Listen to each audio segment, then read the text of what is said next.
Sir আসবো? ও আসেন। জি sir বলেন। আপনি তো আচ্ছা বেয়াদব মহিলা। আপনার তো বেয়াদব কেন, এত বেশি বোঝেন কেন? আপনি নিজেকে খুব চালাক মনে করেন না?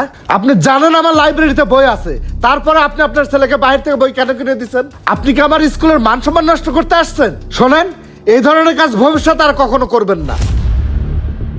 আপনার ছেলেকে এই পে স্লিপ ধরায় দিছে আজ থেকে 1 সপ্তাহ আগে, এখন পর্যন্ত আপনার ছেলেকে ভর্তি করেন নাই কেন?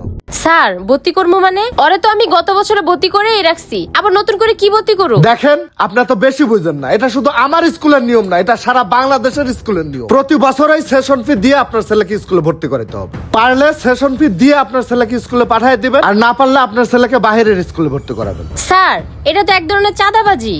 দেখেন, আপনি আমাকে জ্ঞান দিতে আসবেন না। ঠিক আছে স্যার, মাহি মেরে দিয়ে টাকাটা পাঠাই দিব নে। আচ্ছা ঠিক আছে, যান।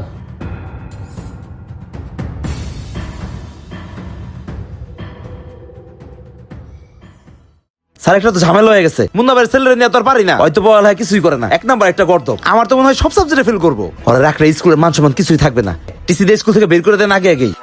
আরে না না না, ফারুক সাহেব যে কি বলেন, ওটা তো হচ্ছে আমার স্বর্ণের ডিম পাড়া রাজহাঁস। যখন যে টাকা চাইতাছি পাইতাছি না, ওর বাপের টাকা আছে। ফাইনাল পরীক্ষার সময় ওটা আমি বুঝবো না। তাইলে স্যার ঠিক আছে।